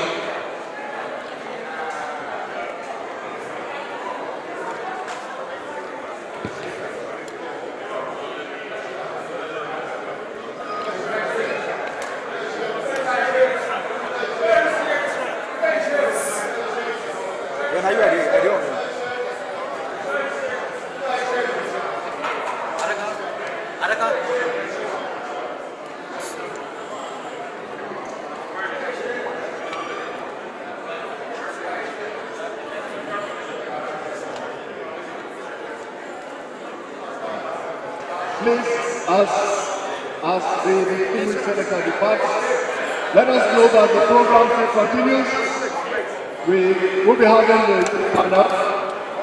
Is the discussion segment. So I urge you to stay behind as we go into that stage of presentation.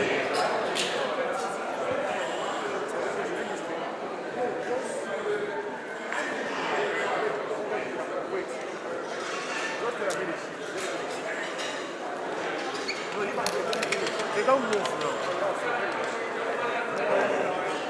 You feel something from here.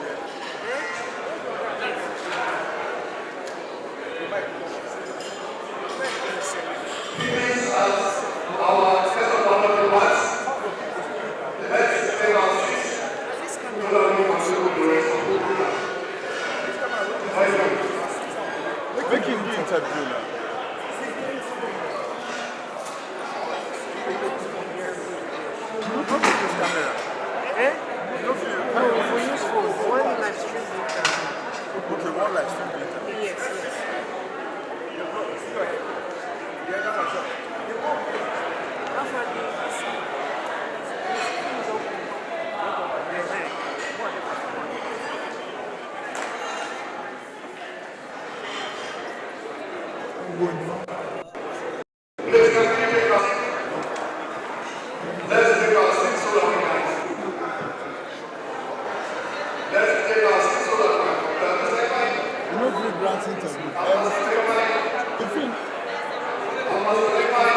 That senator,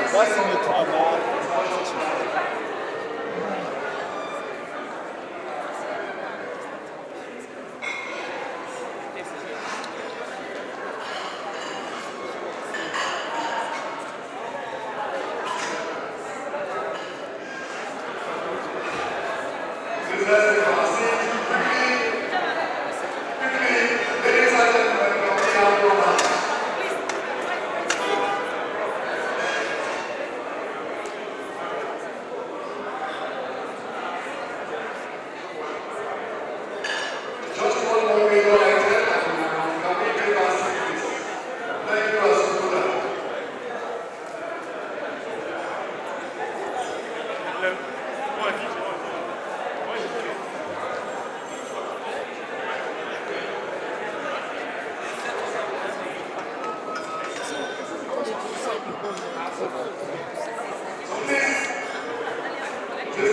ladies and gentlemen,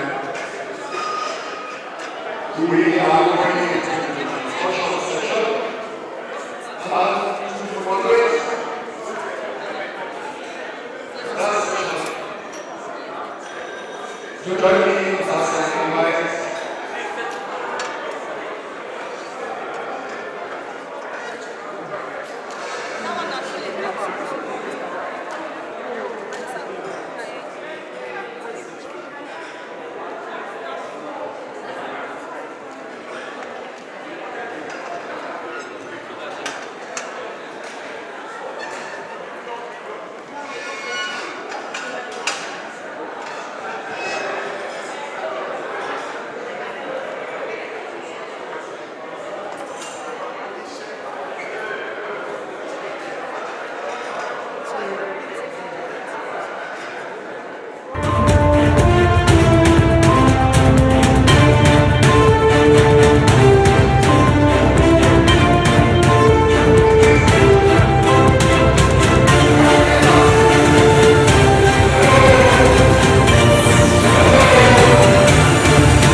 discuss issues relating to the nexus between population and development.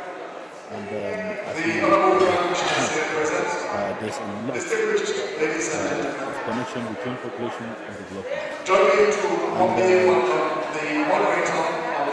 one thing I just want to say is that we've been holding this lecture series here in Abuja. There is a need for us to concentrate to the states and local government. When we discuss about issues that affect the people, and to just bring to the fore to the policymakers and implementers the issue about, it's not just the numbers when we generate census data, it is all about people. And these people are spread across the country. Thank you very much. We all belong to one nation, Nigeria. But just need like 10 seconds for everyone to dictate to us what we do regarding child please the event is still on, kindly have your seat so that we can proceed with the time. decisions we take about our families. So all these issues are discussed at this Okay. So thank you everyone. Good afternoon. And we're happy to sit in front of you today. Today is going to be a very exciting one. So please pay attention and get your pen for your questions because we are ready for you all. So this is the amazing for the youth panel, and our topic today is role of youth in APFN so far. Placing youth at the forefront of population management. This is a very, very important topic, and we'd like all partners here to please slow down important key information that will come out from the panel today. So I'll start by introducing myself and identifying for the as a nation, we have more people at the working age that will contribute to economic growth of the country, thereby supporting the underage, that's the children, as well as the aged.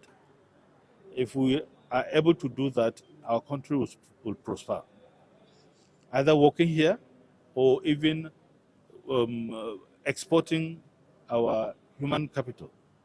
When they go out, they send in remittances into the country, and the economy gets income. On the other hand, Also, by my right, we I have have in Mr. Nigeria, Suleiman.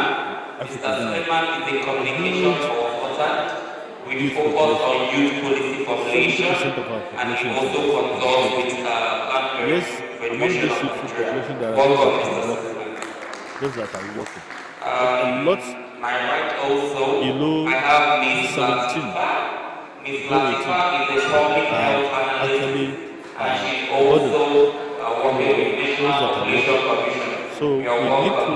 to really be able to transit from the deficit I will in start demography with my to first question. You know, it's always ladies first, demographic but growth. this time around it's going to be man The first. whole of the lecture is So actually to I'll be raise asking you, consciousness Mr. and awareness of the public Suleiman, to all these please issues can you of kindly population. briefly explain the position and status of youth when it comes to population matters and planning? You have just 5 minutes to do that. Over to you, Mr. Suleiman. Okay, you can take it. Okay.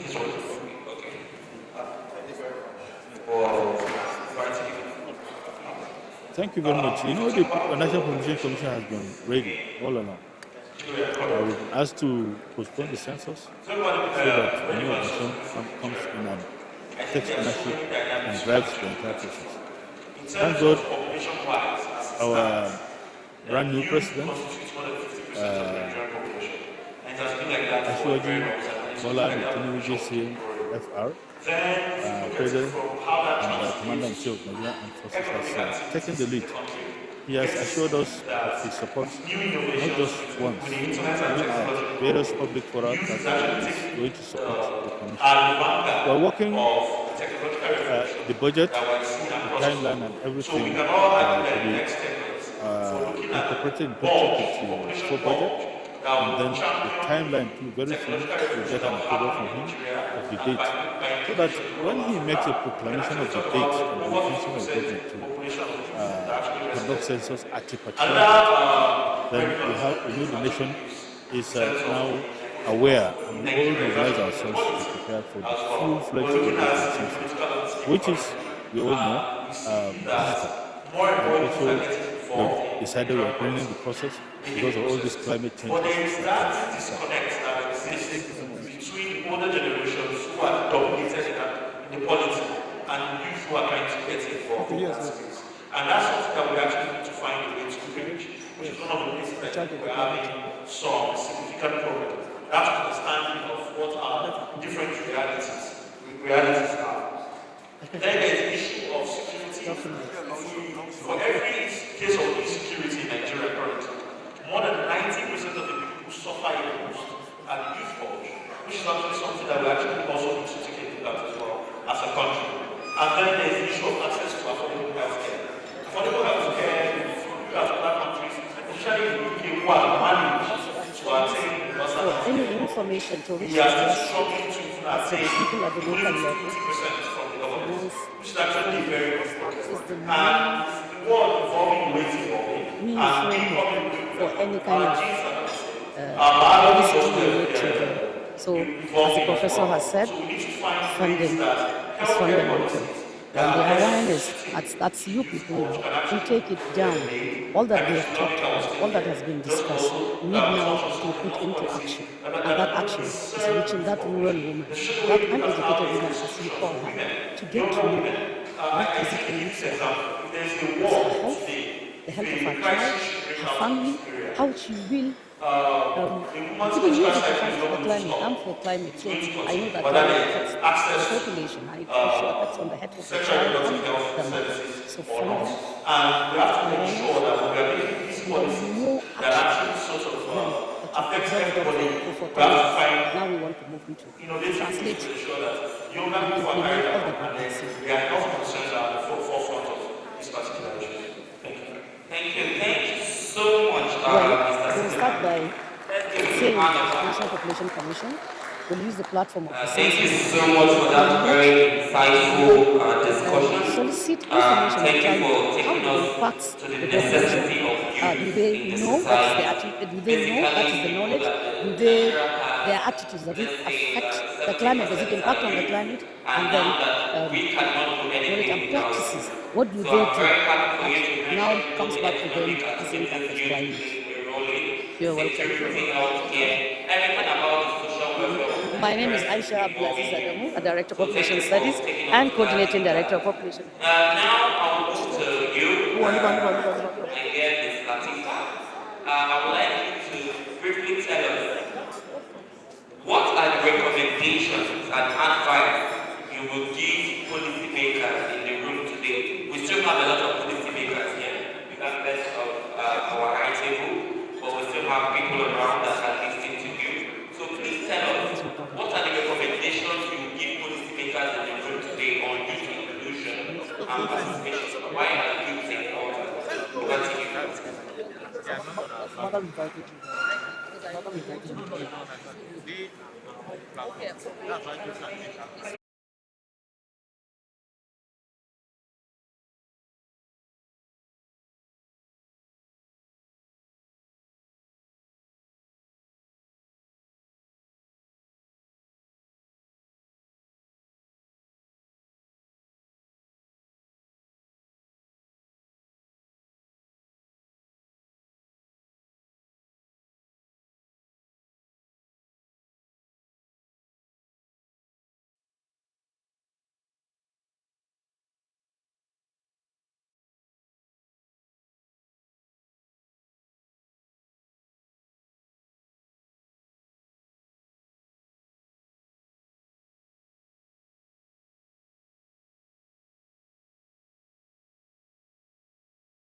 I'd like to play with the older generation because you did not do a good job of training us, because that's your responsibility.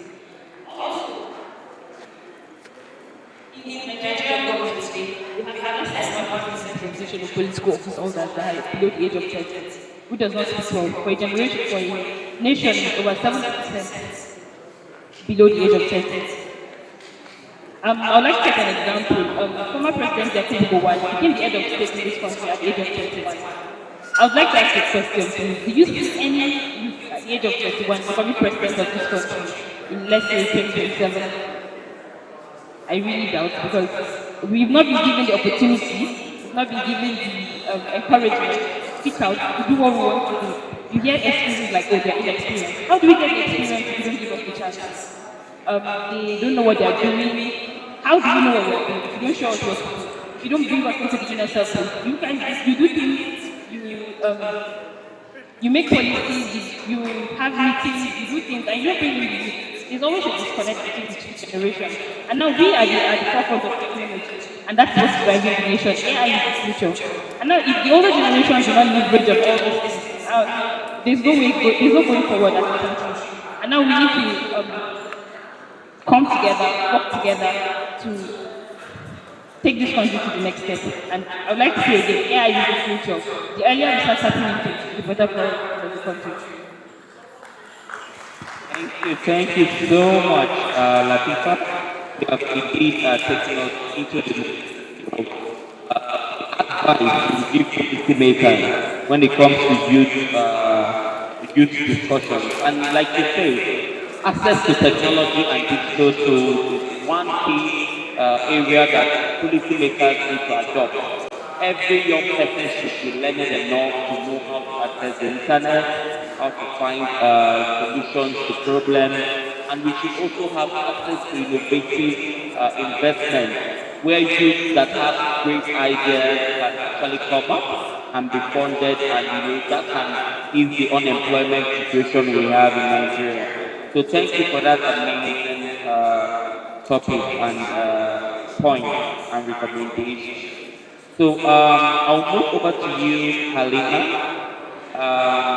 So Halima, we would like you to tell us how important it is that we have youth on the table. Why is it important? Why is it necessary? Why should youth be part of the process of decision making? Why should youth be part of the table? Why should we have a stake when it comes to decision making? Please give us a very detailed approach to this. Thank you. Thank you very much, Raymond, for the opportunity to speak. First of all, I would like to start with a popular quote that we Nigerians like to use. From when we were children in primary schools, we've been told children are the leaders of tomorrow. There was even a song about it we sing on assembly. Children are the leaders of tomorrow, youth are the leaders of tomorrow. It's time we put those words to action. And how do you do that? By involving youth in developmental and population matters like this. Like my co-speakers here said earlier, youth make up 70% of Nigerian population. That 70% is under the year of 30 years old. Now, another reason why we need to have a seat at the table is because they bring a fresh perspective, innovative solutions to societal issues. And as future leaders of our nation, they need to be given a seat at the table to make policies that would, in the long term, benefit their own generation. Like Ms. Latifat here stated, Yakubu Gowon was given head of state at the age of 30. Chief Anthony Onaharu, who pushed the motion for independence, was just 30 years old as well. To mention a few, these are the pillars in which Nigeria stands on currently, and their own generation have led us to where we are today. However, this is the time for the youth. They have to build their own pillars in which Nigerians and the current youth can use to move into the future. And how do we do that? By bringing these innovative ideas that the youth are currently at the forefront of. Example, technology, the use of AI. It's what drives the world currently. Another thing that the youth needs to be involved in is family planning and sexual reproductive health rights. They make the highest population of the country, so it's only right that they lead family planning and sexual reproductive health rights. Youth listen to themselves more than they listen to older people. They like to see somebody like them up there telling them that this is something you should do, this is the right way to do it. And when they go to take these services from the older people in the health sector, they feel like those services are not friendly. But if a youth comes to a healthcare service and meets another youth there as a healthcare provider, they are more likely to open up to that person because they will think that they understand where they are. There's a history of judgment from the older healthcare providers in the healthcare system. And when we are brought into the forefront of this, it can change the narrative of that. And also, the biggest issue right now, like Mr. Mukhtar here mentioned, there is a division between the older generation and the youth. And what is the way to bridge that gap? By including, if they see their person up there, like I said before, it builds trust. It builds trust into the government to make changes that will benefit them themselves. Because they will say, oh, we have an advocate there.